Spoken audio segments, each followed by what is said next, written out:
हरे कृष्णा कृष्णा कृष्णा हरे हरे, हरे राम राम राम हरे हरे, हरे कृष्णा कृष्णा कृष्णा हरे हरे, हरे राम राम राम हरे हरे, हरे कृष्णा कृष्णा कृष्णा हरे हरे, हरे राम राम हरे हरे। श्रीमद् भगवद गीता अध्याय 6 श्लोक संख्या 29, राइट?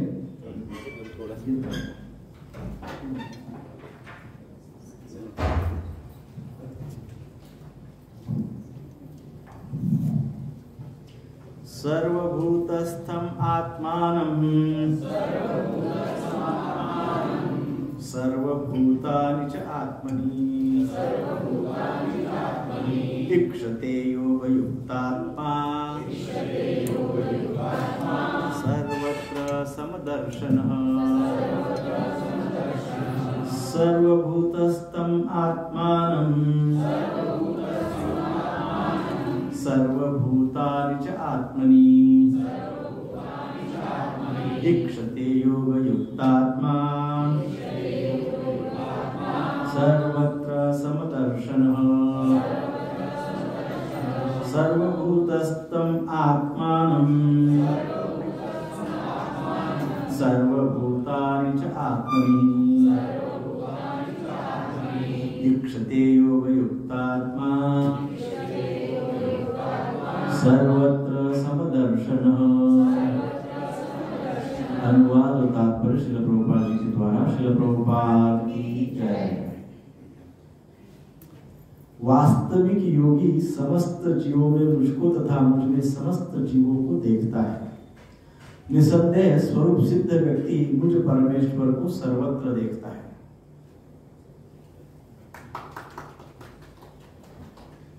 तात्पर्य श्रील प्रभुपाद जी के द्वारा। श्रील प्रभुपाद की जय। कृष्ण भावना भावित योगी पूर्ण दृष्टा होता है, क्योंकि वह पर ब्रह्म श्री कृष्ण को हर प्राणी के हृदय में परमात्मा रूप में स्थित देखता है।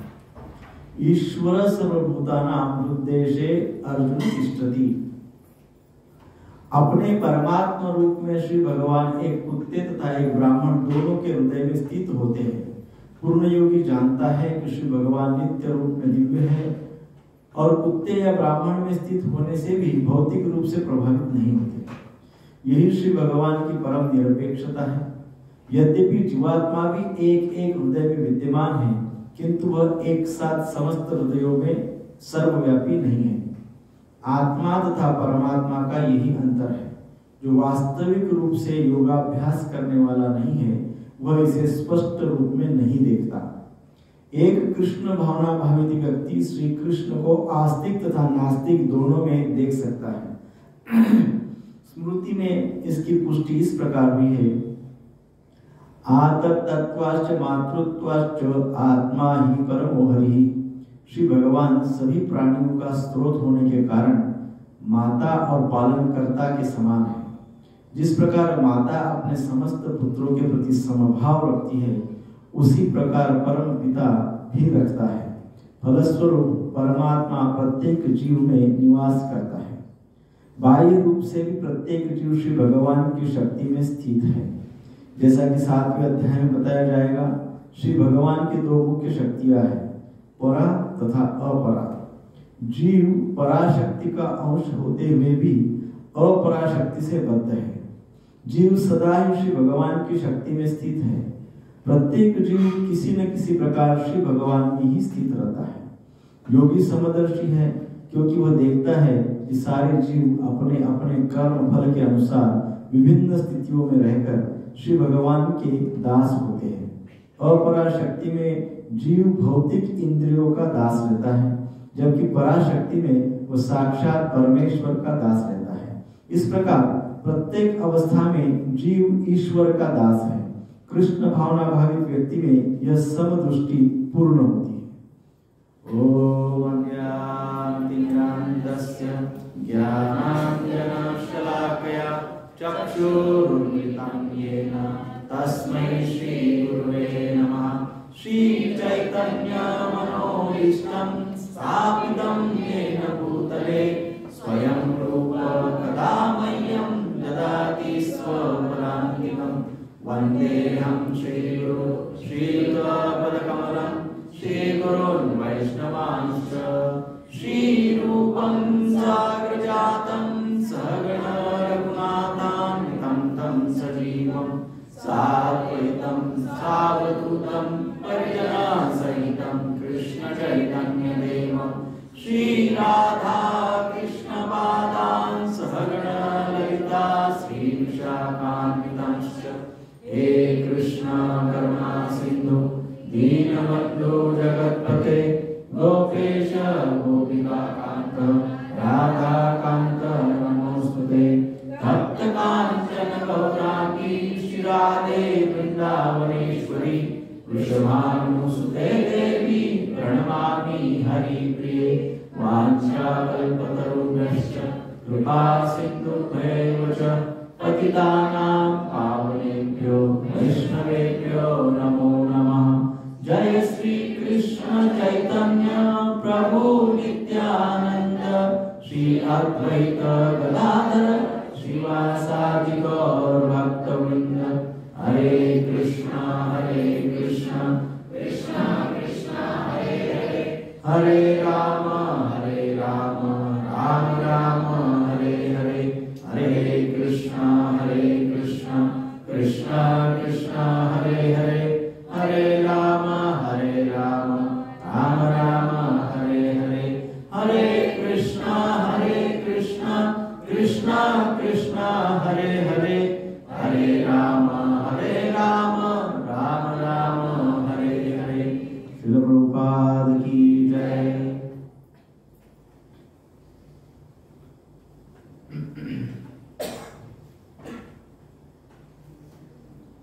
सर्वभूतस्थं आत्मानं सर्वभूतानि च आत्मनि इक्षते योग युक्त आत्मा सर्वत्र समदर्शनम्। सो इस श्लोक में 29वें श्लोक से तो 32वें श्लोक तक आत्म साक्षात्कारी व्यक्ति के लक्षण बताए हैं, अर्थात enlightened soul, symptoms of enlightened soul. आत्म साक्षात्कार जिन्हें हुआ है ऐसे आत्माओं के लक्षण क्या है 29 to 32, 29वें श्लोक से तो 32वें श्लोक तक। तो इस श्लोक में बताया गया है। पिछले श्लोक में क्या कहा था? पिछले श्लोक में कहा था कि जब योगी को ब्रह्म संस्पर्श की अनुभूति होती है, क्या होती है? ब्रह्म संस्पर्श अर्थात क्या? ब्रह्म संस्पर्श पिछले श्लोक में कहा था।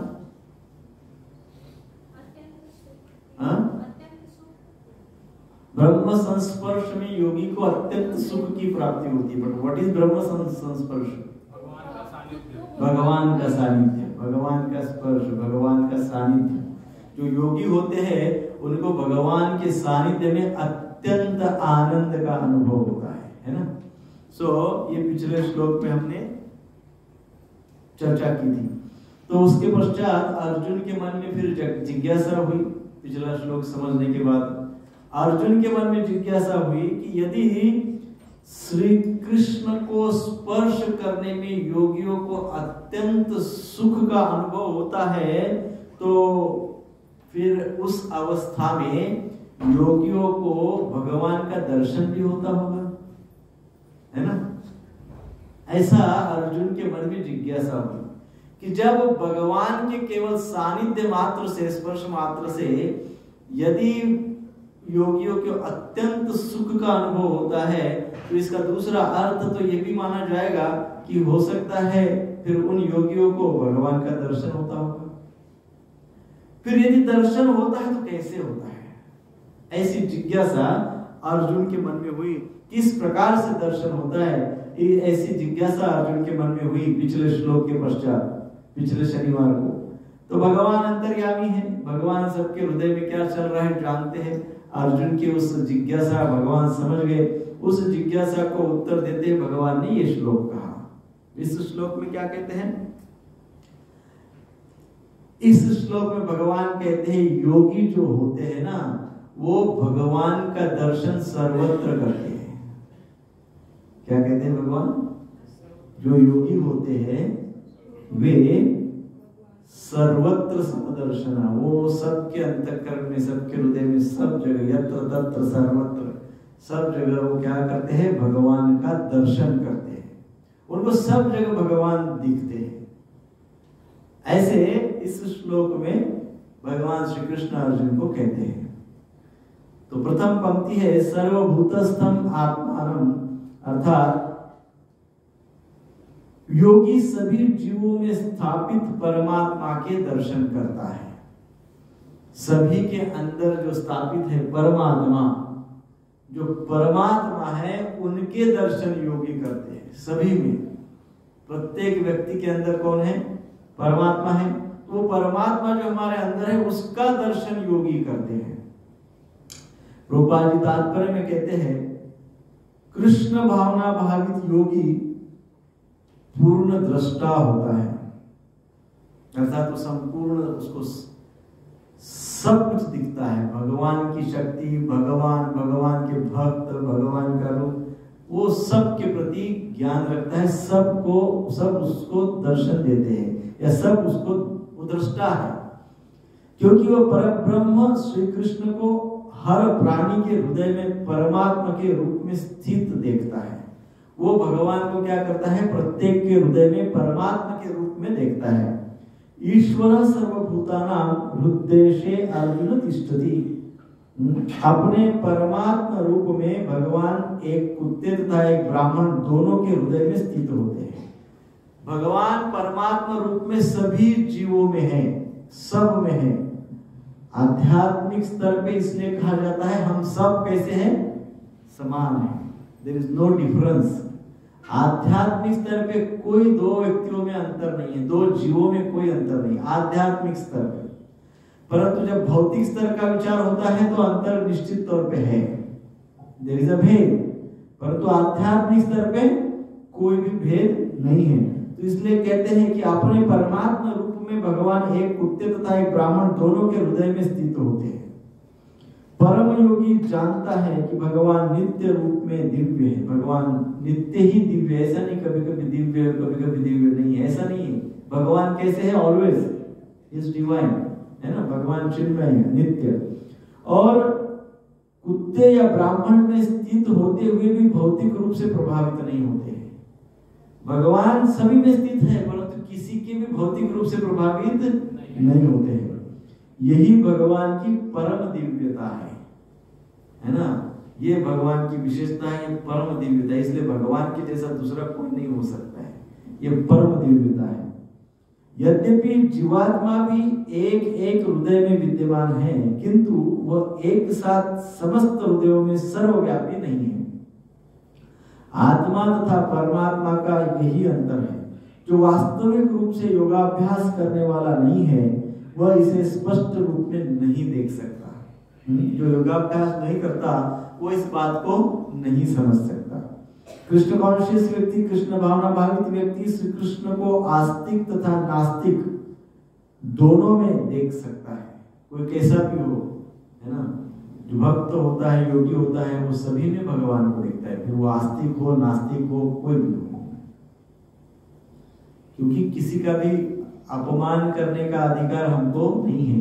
चाहे कोई व्यक्ति नास्तिक है, परंतु फिर भी हमने उसका आदर करना चाहिए, क्योंकि अनादर करने का अधिकार हमको नहीं है। हम भक्त हैं, मानो कुछ ज्ञान रखते हैं, कुछ जप करते हैं, इसका अर्थ ऐसा तो नहीं है कि हम बाकी सभी लोगों का अपमान करते फिरे, है ना। किसी का अपमान हमको नहीं करना चाहिए। कृष्ण भावना भावित व्यक्ति भगवान को आस्तिक तथा नास्तिक दोनों में देख सकता है। स्मृति में इसकी पुष्टि इस प्रकार हुई है। भगवान सभी प्राणियों का स्रोत होने के कारण माता तथा पालनकर्ता के समान है। जिस प्रकार माता अपने समस्त पुत्रों के प्रति समभाव रखती है, उसी प्रकार परम पिता भी सभी प्राणियों के प्रति समभाव रखते हैं। फलस्वरूप परमात्मा प्रत्येक जीव में निवास करता है। कोई भेद नहीं है।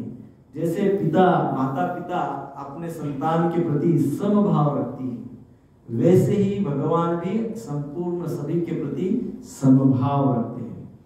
जैसे एक सर्वसाधारण व्यक्ति जो होता है, साधारण व्यक्ति सारे शरीर में अपने आप को देखता है ना, अर्थात संपूर्ण शरीर के अंगों में वो अपने आप को अर्थात मैं को पूर्ण रूप से देखता है। दूसरी भाषा में समझे, समान रूप से वो देखता है का अर्थ ये है कि कोई व्यक्ति ये हाथ को बहुत प्रेम करता है और ये हाथ को बिल्कुल नहीं करता, ऐसा हो सकता है? कोई व्यक्ति एक आंख को बहुत प्रेम करता है, दूसरी आंख को बिल्कुल नहीं करता, ऐसे हो सकता है? नहीं हो सकता। सो जैसे एक साधारण व्यक्ति अपने संपूर्ण इंद्रियों को समान दृष्टि से देखता है, समान दृष्टि से सारे अंगों को देखता है, समान प्रकार से प्रेम करता है, वैसे ही परमपिता भगवान संपूर्ण जीवों को देखते हैं। संपूर्ण जीवों के प्रति परमपिता भगवान समभाव रखते हैं, है ना, समभाव रखते हैं। और फिर ऐसे ही समदर्शी पुरुष जो योगी कहे गए हैं इस श्लोक में, इस अध्याय में, समदर्शी पुरुष सब प्राणियों में अपने ही स्वरूप को देखते हैं। जैसे साधारण व्यक्ति संपूर्ण इंद्रियों में समान दृष्टि से देखता है अपने ही इंद्रियों में, वैसे ही जो विशेष व्यक्ति होता है, कौन से व्यक्ति? समदर्शी पुरुष। वो समदर्शी पुरुष क्या करते हैं? जैसे अपने इंद्रियों के अपने अंगों के साथ जैसे प्रेम करते हैं, वैसे ही संपूर्ण सजीव सृष्टि के साथ इसलिए प्रेम करते हैं क्योंकि वे समझते हैं कि ये सारे के सारे भगवान के अंग है और वो भगवान परमात्मा रूप में मेरे अंदर है ना, बरोबर है ना? वो भगवान के जो हम सब अंग है, अंश है, वही भगवान हम सब के अंदर परमात्मा रूप में है। और इसलिए फिर वो जो समदर्शी पुरुष होते हैं, वो प्रत्येक व्यक्ति के अंतःकरण में परम भगवान परमात्मा का दर्शन करते हैं, है ना? वो उनको दर्शन होता है, दिखते हैं। परिवर्तनशील व्यक्ति विषय या वस्तु में अपरिवर्तनशील अपने स्वरूप को वो समदर्शी व्यक्ति देखता है। वो क्या देखता है? संसार सब चलायमान है, सब चंचल है, सब परिवर्तनशील है। कल क्या होगा, आज क्या होगा पता नहीं। कल किसी ने कुछ बोला, आज क्या बोलेंगे पता नहीं। कल किसी ने कोई वचन दिया होगा, आज वो तोड़ देंगे पता नहीं। You never know. पर प्रत्येक व्यक्ति इतने प्रकार की अपरिवर्तनशीलता, अर्थात उसको कहते हैं अशाश्वतम, पूर्ण संसार में इतनी अशाश्वती है, इतना अनसर्टनिटी है, अनिश्चितता है, परंतु इतनी अनिश्चितता में प्रत्येक के अंदर कुछ एक निश्चितता है। प्रत्येक व्यक्ति अनिश्चित है, परंतु प्रत्येक अनिश्चित व्यक्ति के अंदर एक निश्चित बात है। प्रत्येक व्यक्ति का मन, बुद्धि, शरीर परिवर्तनशील है, विचार परिवर्तनशील है, परंतु एक उसमें ऐसी बात है जो अपरिवर्तनशील है। और वो जो अपरिवर्तनशील बात प्रत्येक के हृदय में है, उसका दर्शन योगी भक्त समदर्शी व्यक्ति करते हैं। वो परिवर्तनशील बातों का दर्शन नहीं करते। वो किसका करते हैं? जो एक ही बात है सबके हृदय में, अपरिवर्तनशील, उसका दर्शन योगी करते हैं। हाँ, किसका दर्शन करते हैं?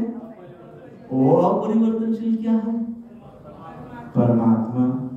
वो अपरिवर्तनशील, बाकी सबका परिवर्तन होता है।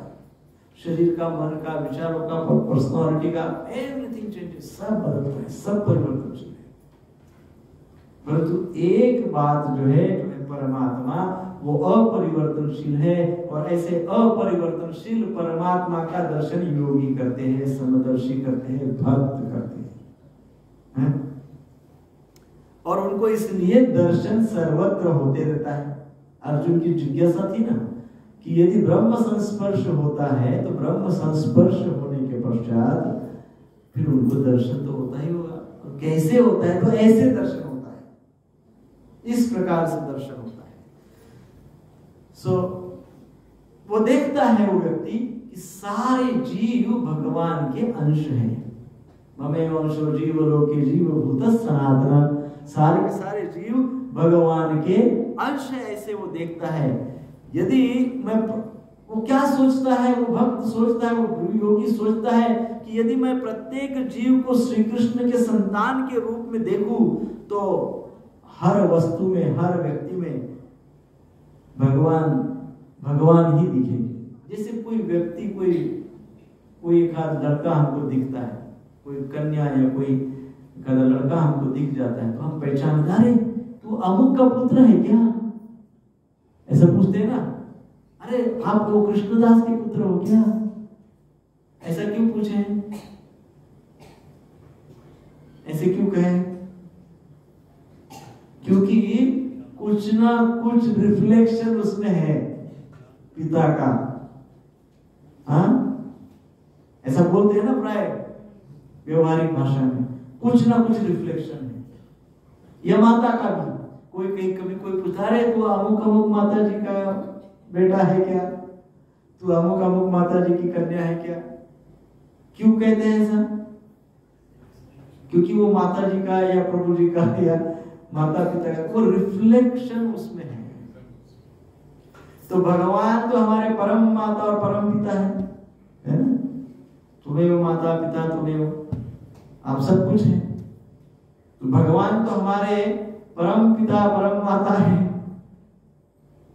भौतिक स्तर पे यदि इतने छोटे आप आसानी से देख सकते कि परम पिता माता का रिफ्लेक्शन संतान में होता है, तो वो जो परम पिता जिन्होंने वास्तव में सबको बनाया है उनका रिफ्लेक्शन प्रत्येक के हृदय में नहीं होगा? डेफिनेटली है, और वो हमको दिखना चाहिए। बस यही बात है। भौतिक स्तर के जो हमारे सांसारिक भौतिक माता पिता है, बायोलॉजिकल पेरेंट्स है, उनका तो रिफ्लेक्शन हमारे अंदर दिख जाता है, वो देख लेते हैं हम। हाँ? परंतु जो हमारे अंदर स्पिरिचुअल रिफ्लेक्शन, जो हमारे परम पिता है क्या, उनका रूप हमको हमारे अंदर दिखता है, दूसरों के अंदर हमको दिखता है। हाँ? तो वो देखना चाहिए। जो हमारे आध्यात्मिक परम पिता है, सर्व कारण कारण, सारे कारणों के कारण है, जीवन का स्रोत है, जहां से जीवन शुरू होता है वो भगवान है। जीवन की शुरुआत भगवान से होती है, भगवान का रिफ्लेक्शन हर जीवन में है। वो भगवान का वो रूप इसलिए हमको दिखना चाहिए। और इस बात को, अब ये बात कोई बहुत कठिन है क्या? बहुत कठिन है ये बात?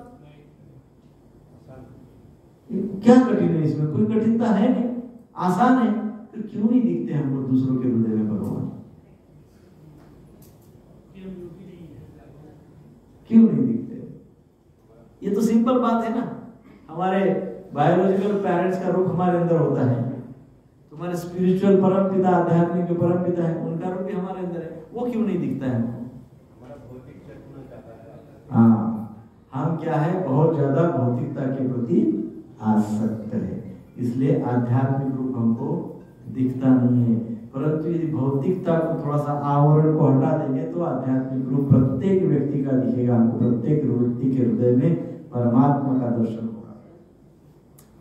दूसरी पंक्ति कही गई है, सर्वभूतानि च आत्मनि, अर्थात योगी सभी जीवों को परमात्मा में स्थित देखता है। क्या देखता है योगी? सभी जीवों को परमात्मा में स्थित देखता है। सभी जीवों में परमात्मा देखता है, पहली बात। दूसरी बात क्या है? सभी जीवों को परमात्मा में स्थित देखता है। पहली बात तो हमारे अंदर परमात्मा है, और दूसरी बात ये देखता है कि हम भी परमात्मा के अंदर स्थित है ना? ऐसा वो देखता है ना? वो ऐसा दर्शन करते हैं दोनों प्रकार से। उदाहरण के तौर पे यदि हम समझे कि यार सभी जीवों का जीवन हम भगवान मतलब परमात्मा में हमको देख, हमारे अंदर परमात्मा को देखता है और हमको परमात्मा के अंदर देखता है। हमको परमात्मा के अंदर देखता है का दूसरा अर्थ है हम सबका जीवन भगवान पर आधारित है, हम सबका जीवन परमात्मा पे आधारित है। We are dependent on spirit soul, परमात्मा भगवान, हम उनके ऊपर निर्भर है कि नहीं है? हाँ, थोड़ी देर में के लिए ऑक्सीजन बंद कर दिया तो सारी टेक्नोलॉजी धरी की धरी रह जाएगी, है? थोड़ा एक्सपेरिमेंट, थोड़ा ट्रेलर दिखाया उन्होंने 2 साल पहले जस्ट ट्रेलर 2 साल पहले। तो इसका अर्थ क्या है? इसका अर्थ ये कि हमारा जीवन भगवान पे निर्भर है, अर्थात हम सब भगवान पे निर्भर होने का अर्थ है कि हम सब भगवान में है, हम सब परमात्मा में है, हम सब भगवान पे डिपेंड है कि नहीं? उदाहरण यदि देखें तो एक जो प्रकाश आता है, वो प्रकाश के अंतर्गत, लाइट के अंतर्गत अनेक रंग दिखते हैं, है ना? रिफ्लेक्शन, रिफ्रैक्शन क्या होती है। आप लाइट का जो रे आता है, प्रकाश का एक किरण आता है, उसमें आपको यदि उसको आप देखें तो अनेक प्रकार के रंग आपको दिख सकते हैं, परंतु ये सारे रंग एक ही प्रकाश में समाविष्ट है। एक ही सूर्य की प्रकाश में सारे प्रकाश के रंग, वो इंद्रधनुष या कोई भी हो, सारे के सारे रंग जो है वो किस में समाविष्ट है? एक सूर्य प्रकाश में समाविष्ट है। मूलतः सूर्य का ही प्रकाश एक ही है, उसके पश्चात बाद में वो आप उसको भिन्न भिन्न रंग में देख सकते हैं, परंतु मूलतः क्या है? हाँ, एक ही शुभ्र प्रकाश है, सूर्य प्रकाश शुभ्र प्रकाश, उसमें सब समाविष्ट है। वैसे ही हम सब भिन्न भिन्न है, लेकिन हम सब परमात्मा में समाविष्ट है, परमात्मा तत्व में समाविष्ट है, भगवत तत्व में समाविष्ट है। भगवान का विराट रूप आगे आएगा। विराट रूप अर्थात कि सब कुछ भगवतमय है, सब कुछ, और हम उसमें हैं। और उसका सिम्टम क्या है? सिम्टम यह है कि we are dependent on Krishna. Symptom क्या है?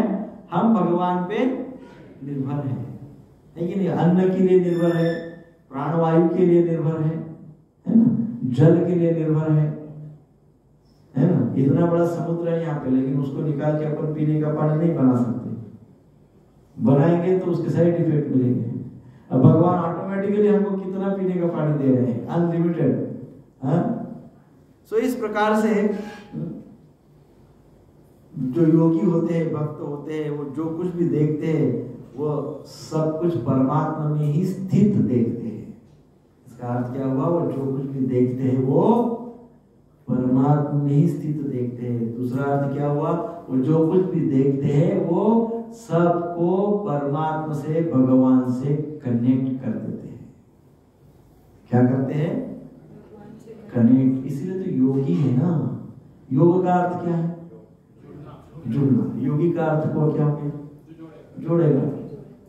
सो ये सारे शब्दों का सिंपल भाषा में अर्थ ये है कि वो प्रत्येक व्यक्ति को, विषय को, वस्तु को भगवान के निकट देखते हैं, भगवान से जुड़े हुए देखते हैं, भगवान का अंश उनके अंदर देखते हैं, है ना?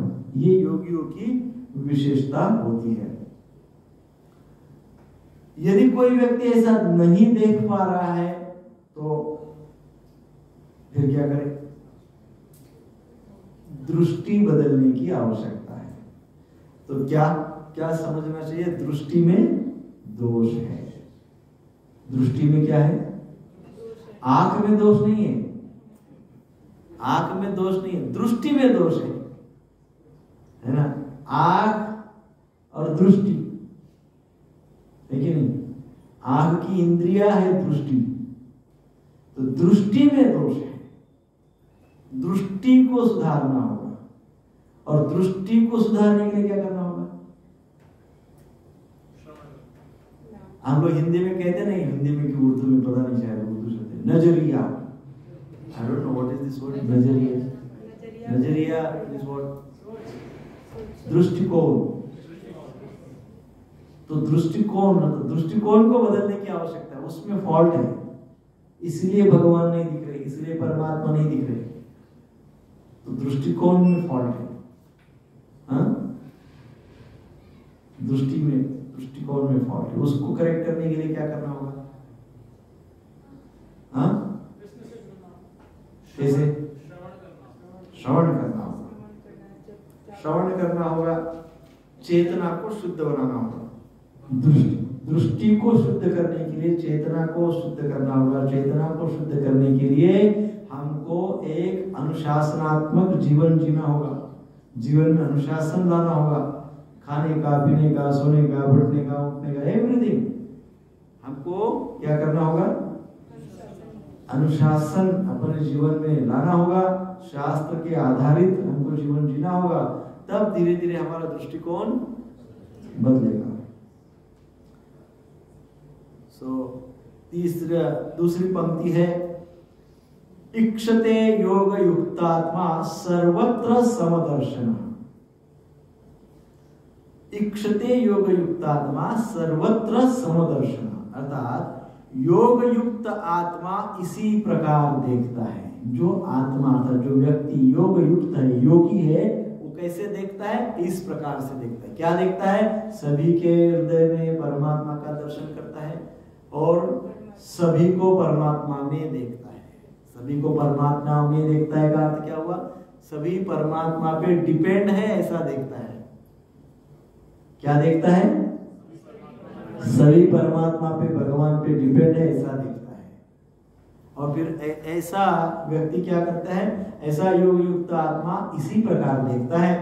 अर्थात जब तक व्यक्ति की दृष्टि इस प्रकार नहीं होती तब तक वह व्यक्ति योग युक्त नहीं हो सकता।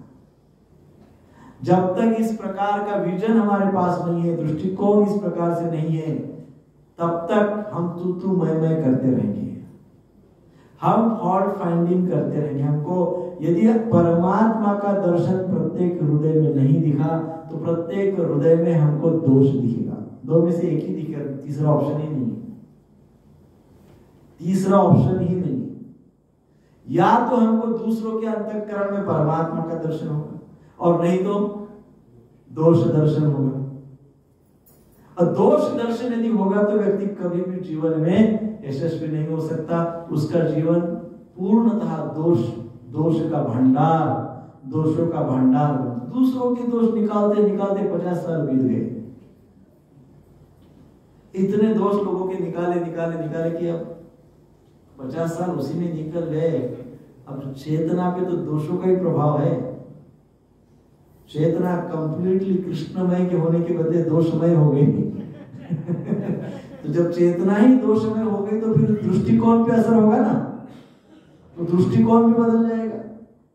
तो दृष्टिकोण में प्रत्येक व्यक्ति के विषय में फिर काम, क्रोध, जेलसी, मत्सर, क्रोध, ये सब होगा, स्वार्थ, लोभ वगैरह वगैरह। सो इसलिए परमात्मा का दर्शन नहीं हो पाता है। इसलिए चेतना हमको शुद्ध करनी होती है। सो वो व्यक्ति योगी नहीं कहलाया जाएगा, वो व्यक्ति योग युक्त नहीं है। व्यक्ति को भले ही अनेक प्रकार की योग सिद्धियां प्राप्त हुई हो, बहुत सारी सिद्धियां प्राप्त होगी, परंतु फिर भी उस व्यक्ति को योगी नहीं कहा जाएगा। योग सिद्धि प्राप्त हुई परंतु फिर भी उस व्यक्ति को योगी नहीं कहा जा सकता। प्रभुपाद जी तात्पर्य में बोले, क्योंकि भले वो व्यक्ति अपने सिद्धि के कारण वो जल पे चलते चलते चला जाएगा, नदी पे तैर के चला जाएगा, चल के चला जाएगा, हवा में उड़ेगा। हाँ, ऐसे हो सकता है, उसको सिद्धि प्राप्त हुई। परंतु उस व्यक्ति को यदि दूसरों के अंदर परमात्मा का दर्शन नहीं हुआ होगा तो वो सिद्धि क्या है? फेल है। फिर भी उस व्यक्ति को योगी नहीं कहा जाएगा। हनुमान जी के पास सिद्धियां थी, अणिमा लघिमा, है ना। जब चाहे तब हनुमान जी एकदम विशाल रूप ले लेते थे, जब चाहे तब वो हनुमान जी एकदम सूक्ष्म रूप लेते थे, हैं? ऐसे करते थे। परंतु वो एकदम विशाल रूप और एकदम सूक्ष्म रूप किस लिए लेते थे? भगवान श्री राम की सेवा में, माता सीता को भगवान राम से मिलन करवाने के लिए इस प्रकार से सिद्धियां हनुमान जी के पास इस प्रकार से रूप लेते थे। परंतु जो सो कॉल्ड सिद्ध लोग होते हैं, जिनके पास कुछ शक्तियां आ जाती है कम सिद्धि के कारण, वो व्यक्ति उस सिद्धि का उपयोग यदि स्वार्थ के लिए करते हैं तो वो योगी नहीं कहलाते हैं, वो स्वार्थी कहलाते हैं और उनको परमात्मा का दर्शन भी नहीं होता है। दूसरों के हृदय में उनको परमात्मा का दर्शन नहीं होता है, नहीं देख पाते हैं। इसलिए प्रभुपाद जी कहते हैं कि उसको सिद्ध योगी नहीं कह सकते या योग युक्त भी नहीं कह सकते हैं। व्यक्ति को सर्वत्र परिपूर्ण भगवान दिखने चाहिए। सर्वत्र भगवान ही है, परिपूर्ण है। ये व्यक्ति इस विषय पे, इस बात पे 100% कन्विंस होना चाहिए। 99 नहीं, कितना परसेंट? 100% कन्विंस होना चाहिए। जैसे लोहे से हर तरह की वस्तुएं बनती है ना, शस्त्रास्त्र बनता है। जैसे ये आपको एक माइक दिखा, ये क्या, ये माइक है, लेकिन तुरंत आपके मन में क्या आएगा? ये क्या मटेरियल? लोहे का है। एकदम सूरा किसी ने आपको दिखा दिया, दिख गया सूरा, आपके मन में क्या आएगा? सूरा नहीं आएगा, लोहा आएगा। आएगा कि नहीं आएगा? कोई बहुत बड़ा बर्तन है, बहुत बड़ा बर्तन का रूप बाद में आपको आएगा, मटेरियल आप बोलेंगे लोहा है ना। और स्पेशली माता जी को यदि कोई गहना दिखाया, अब कितने भी प्रकार के गहने दिखाओ, माता जी क्या कहेंगी? आपको गहने का रूप रंग बाद में, पहले क्या दिखेगा आपको? उसके अंदर क्या है, किसका है? सोना है। भले कोई डिजाइन गहना, कोई कान का है, कोई हाथ का है, कोई नाक, भिन्न भिन्न प्रकार के हैं, लेकिन आप क्या बोलेंगे?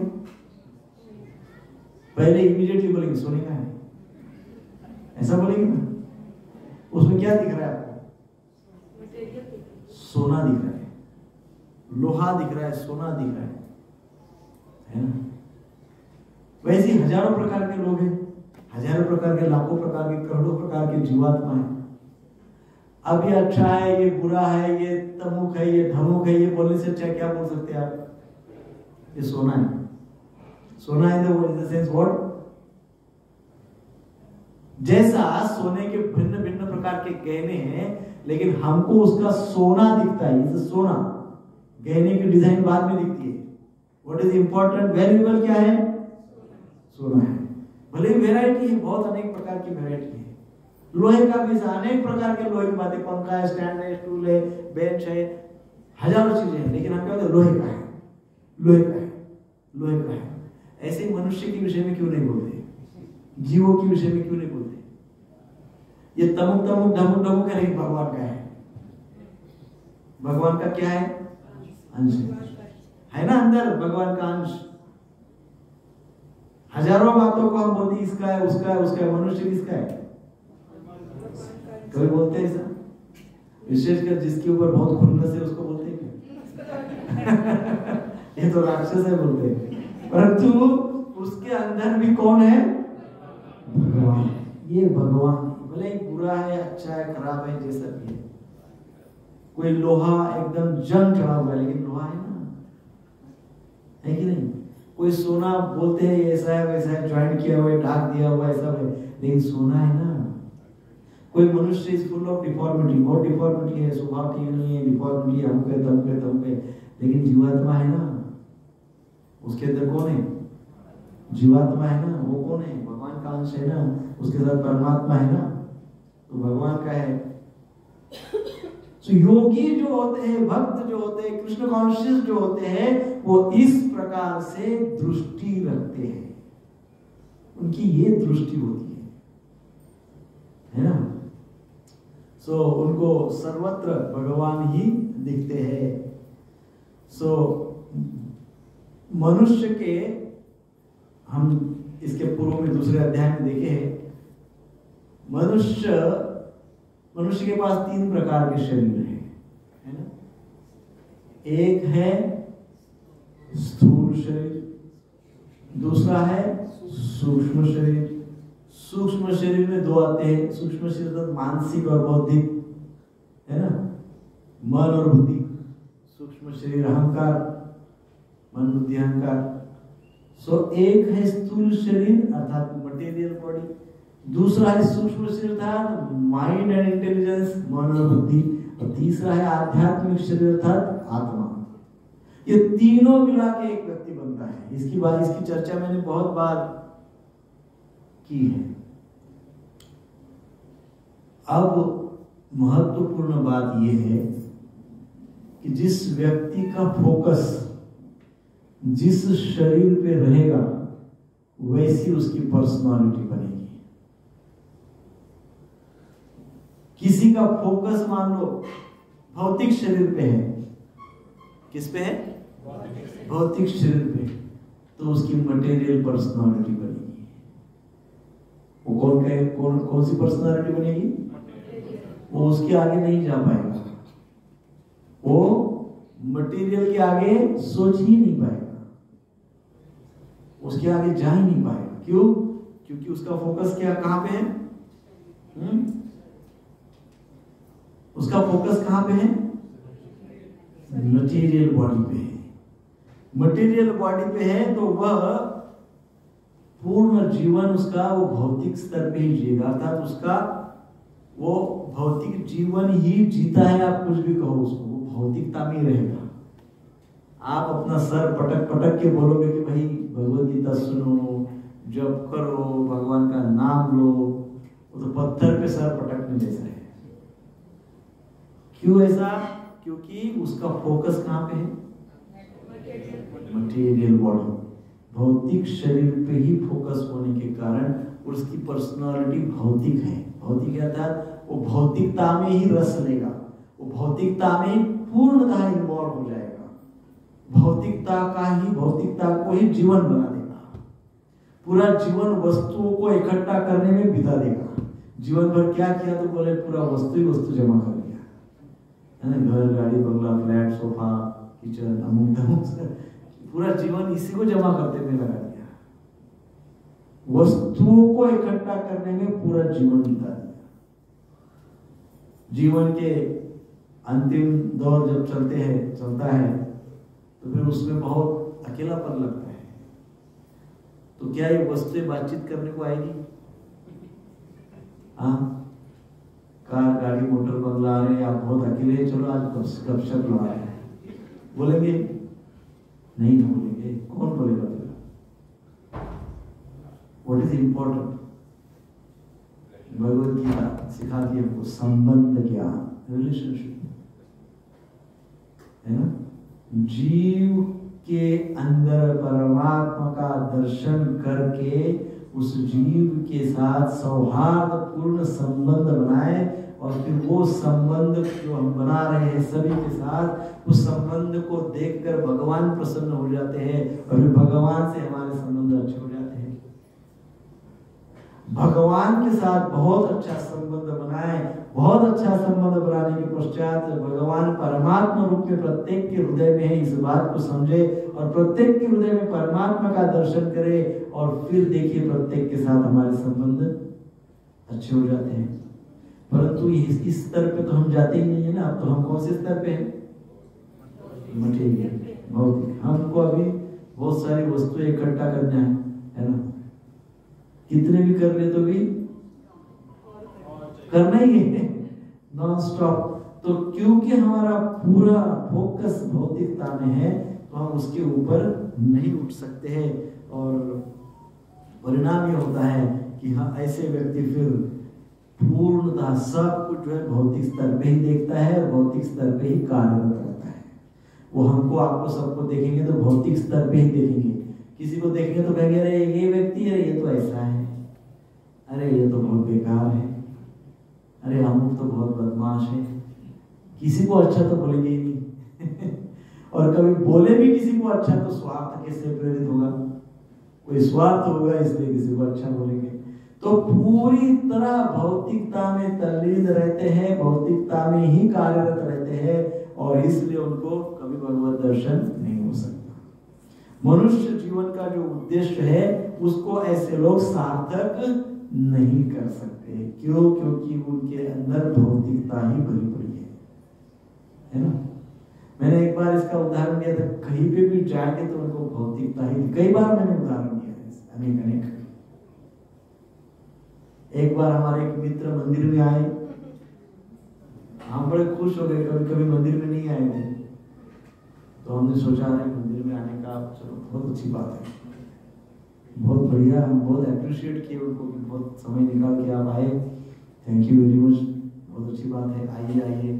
फिर हम नीचे से पूरा सब मंदिर का दर्शन करवाते करवाते हम गिरधारी जी के सामने गए, उनको सबका दर्शन करवाया। पहले प्रभुपाद जी का दर्शन, प्रभुपाद जी को देखकर बहुत प्रभावित हुए, क्या सुंदर, ऐसे साक्षात स्वामी जी बोले, हम भी बड़े प्रभावित हुए। फिर धीरे धीरे आगे गए, गौर निताई का दर्शन किए, सबका दर्शन किए, भगवान का किए, जगन्नाथ जी का किए, नरसिंह भगवान का किए, पुनः राधा गिरधारी जी के सामने आके खड़े हो गए और ऐसे वो देख रहे। हमने सोचा अब तो हम प्रचार कर सकते हैं इनको लेकिन तुरंत उन्होंने प्रश्न पूछा, ये क्या मार्बल के है क्या? भगवान में मटेरियल देखिए, कितना भी आप करो, कितना भी दिखाओ, समझाओ बुझाओ, व्यक्ति का अप्रोच कैसा रहेगा? Materialistic, materialistic approach. Prahlad Maharaj का कैसा अप्रोच था? वो मटेरियल में भी भगवान देखते थे और हम भगवान में भी। That is the difference, yogi and non yogi, yogi और नॉन योगी, ये अंतर है। जो भक्त होते हैं वो कण कण में, प्रत्येक के हृदय में, इवन निर्जीव वस्तु में भी भगवान देखते हैं, और जो अभक्त होते हैं वो भगवान में भी निर्जीवता देखते हैं, है ना। या दूसरा होता है लोभ, व्यवहार। एक बार एक डिवोटी हमारे साथ यात्रा पे आए, हम गए हरिद्वार, हरिद्वार में सब दर्शन वगैरह किए। फिर एक जगह एक स्थान है जहाँ पे स्मशान है, वहां पे शिव जी का स्थान है, वहां पे भी गए। अच्छा, वो व्यक्ति हमारे एक डिवोटी है, उनके पिताजी थे, हमारे भक्त है, उनके पिताजी थे, वो कहीं जाते ही नहीं थे यात्रा में। इतने बोले अभी वो जाते नहीं, प्रभु जी कुछ उपाय करिए, हम इनको हमेशा यात्रा में ले जाने का प्रयास करते, जाते ही नहीं है, तो अभी वो बोल रहे आने का, बोला ले चलिए। तो हमने उनको कहा यात्रा में आएंगे तो जब तो करने लग जाए, कम से कम रोज 1 माला तो जब करेंगे ही करेंगे।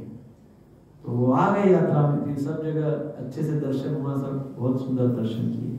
फिर एक जगह शिव जी के स्थान में गए, वहां पे शिव जी के स्थान में जाने के पश्चात हमने उनको देखा, उनके पिताजी को बड़े गंभीर लगे हमको लगा परिणाम हुआ लगता है यात्रा का हम फिर होपफुल हो गए, हमको लगा अभी इनको प्रचार कर सकते हैं, स्मशान की जगह है, यहाँ व्यक्ति गंभीर हो जाता है, क्योंकि उसको एक रियलिटी है, अनेक अपने जीवन में अनेक सत्य है, उसमें मृत्यु भी एक परम एक सत्य है, अनेक सत्यों में से एक सत्य है, वो सत्य है कि मृत्यु तो होगी। तो हमने कहा ये सत्य को ये जान लेंगे यहाँ स्मशान में, तो थोड़ा सा पूछेंगे भाई भगवान का नाम जप वगैरह। तो हमने सोचा यहाँ बहुत अच्छी अपॉर्चुनिटी है, इनको समझाएंगे। और हमको दिखे वो गंभीर एकदम, पूरे विचार में एकदम गंभीर। हमने सोचा अभी तो 5-7 दिन हो गए थे ऑलरेडी, तो फिर हम स्वयं उनको पूछे, प्रभु जी कैसे लग रहा है यात्रा में, आनंद आ रहा है, भक्ति हो रही है? हाँ सब सब सब ठीक है। फिर मैंने पूछ ही रहा, आप क्या सोच रहे प्रभु, बड़े गंभीर दिख रहे हैं, बहुत सोच रहे हैं आप। बोले प्रभु आपने सही सोचा, मैं बहुत सोच रहा हूँ। तो मुझे लगा तुरंत कुछ कथा जो हुई उसमें से कोई प्रश्न पूछा होगा, 5-6 दिन बहुत सारी कथाएं हुई, तो इसमें से कोई प्रश्न उत्पन्न हुआ होगा, उसका कोई प्रश्न होगा आध्यात्मिक, उसका उत्तर इनको देंगे, ऐसा मेरा मन का भाव हो गया। परंतु उन्होंने मुझे तुरंत प्रश्न पूछा, बोले प्रभु जी यहाँ पे रोज कितने लोग मरते होंगे? ये तो मैं क्या बताऊं, बोले हम थोड़ी देर इधर दर्शन के लिए थोड़ी देर आए तो मैं देखा कितनी सारी डेड बॉडीज आ गई इधर। एक आधे पौने घंटे में 8-10 डेड बॉडीज आ गई अंदर। बोला आ गई होगी, आए होगी। नहीं बोले प्रभु जी मैं ऐसे सोच रहा हूँ, मैं वैसे भी बहुत मतलब देख रहा हूँ कि बिजनेस इतना चल नहीं रहा है, तो मैं सोचा वैसे भी मैं वहीं दुकान में बैठे रहता हूँ, तो वहां दुकान में बैठे रहने से अच्छा यहाँ यदि मैं लकड़े का दुकान डालूं और यहाँ बैठूं तो कितना बिजनेस होगा जबरदस्त। वो कहाँ सोच रहे हैं? हरिद्वार में गंगा का स्नान करने के पश्चात पूरा सब घूम फिर के सारे दर्शन करके सब आए, उसके पश्चात अंतिम पड़ाव था वो वापिस मुंबई, एंड ऑफ द यात्रा। See what is the vision, दृष्टि क्या है, दृष्टिकोण क्या है। सो यदि व्यक्ति मटेरियलिज्म में फोकस रहेगा ना उसका, तो कभी भी व्यक्ति भौतिकता के ऊपर नहीं उठ सकता, वो नहीं उठेगा, उसी में पड़ा रहेगा। सो कभी कभी किसी व्यक्ति का जैसे शरीर पे फोकस रहता है, किसी किसी का मन पे बहुत फोकस रहता है। मन पे बहुत जिसका फोकस होता है वो मानसिक स्तर की वो पर्सनालिटी रहती है। इसको हम कहते हैं they are very much interested into mental things, mental speculation, या तो इमोशनल, वो लोग बहुत ज्यादा इमोशनल होते हैं। मन का रंजन करने में उनको बड़ा अच्छा लगता है, मनोरंजन में पूरा जीवन बिताना चाहते हैं। पूरा जीवन मतलब एंटरटेनमेंट ही समझते हो। अनेकों भिन्न भिन्न प्रकार के इमोशनल स्तर पे आते रहते हैं, भावुक होते रहते हैं, भिन्न भिन्न प्रकार से भावुकता। इंडिया ने वर्ल्ड कप जीत लिया। सी द इमोशंस, इतना इमोशंस, इतना इमोशंस, इतना इमोशंस, अनलिमिटेड। यहां तो कोई नुकसान नहीं है, लेकिन कोई कोई कंट्री में वो वर्ल्ड कप हार गया, वहां पे क्या हुआ पता है आपको? घर जलाया, टीवी फोड़ दिए, लोगों को मारपीट किया, वो क्रिकेटर्स को भगा दिया। इमोशंस, इमोशंस, वो लोग इमोशंस के आधार पे ही उनका जीवन होता है। और दो ही प्रकार की इमोशंस हम सबके पास है। कौन सी? Likes and dislikes. या तो हमको अच्छा लगेगा या तो हमको, बस दो ही इमोशंस। पूरा जीवन ये दो डायमेंशन में घूमते रहता है पूरा। इसलिए शास्त्र कहते हैं कि पूरा जीवन हम इमोशनली रहते हैं। पूरा जीवन कैसे रहते हैं ना, क्योंकि कुछ चीजें अच्छी लगती है, कुछ चीजें बुरी लगती है, बस हो गया, लाइफ खत्म। बरोबर है ना? मैथमेटिक्स है। अच्छा पूरा हो गया। इतना इमोशंस के ऊपर हम डिपेंड रहते हैं, भावुक हो जाते रहते हैं। भावुकता हमारे अंदर प्रचंड प्रमाण में होती है। और इतनी भावुकता है, इसके कारण क्या हो रहा है, संसार में चीटिंग बहुत बढ़ गई है। आप देखो, है कि नहीं? धोखाधड़ी बहुत बढ़ गई है। पूर्व के समय में इतनी धोखाधड़ी थी, वो तो प्रत्येक समय रहती है, परंतु जिस प्रमाण में आज है, इतनी धोखाधड़ी है प्रभु जी, कि कोई भी दो लोग आपस में विश्वास नहीं कर सकते, एक दूसरे पे विश्वास नहीं कर सकते। देखिए आप सोचिए, अपना स्वयं का उदाहरण लीजिए कि आप सब 100% विश्वास किस पे करते हैं?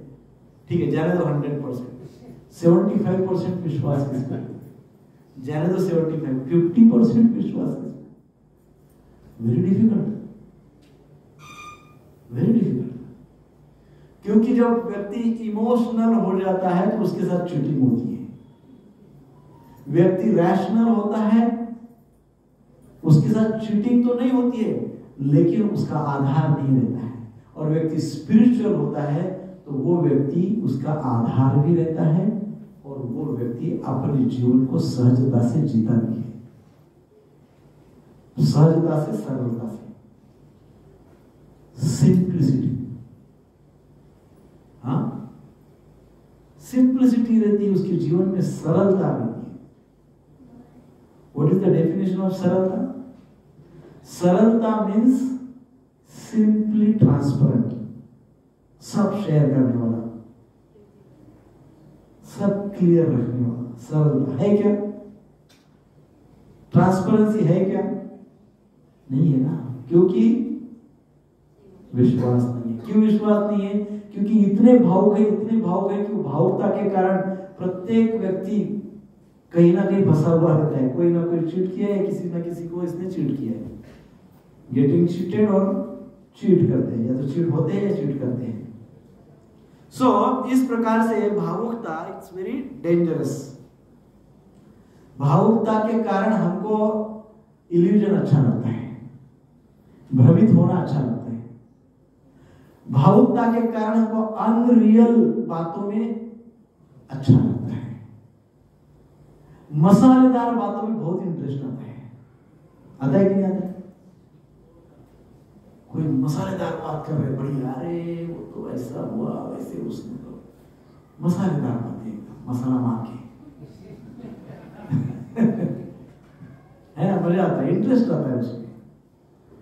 दैट इज क्योंकि हमारा फोकस किस पे है? हमारा फोकस इमोशंस पे। हम इमोशनल होना चाहते हैं, इमोशनल ही रहना चाहते हैं, भावुकता ही चाहिए हमको। जीवन भर हम भावुक ही, कोई ना कोई भाव पे, किसी ना किसी प्रकार के एंटरटेनमेंट पे या किसी ना किसी प्रकार के फीलिंग पे हम डिपेंड रहते हैं। हमारा जीवन उस पर डिपेंड हो जाता है। थिंकिंग, फीलिंग, विलिंग, और फिर होते हैं इमोशनल।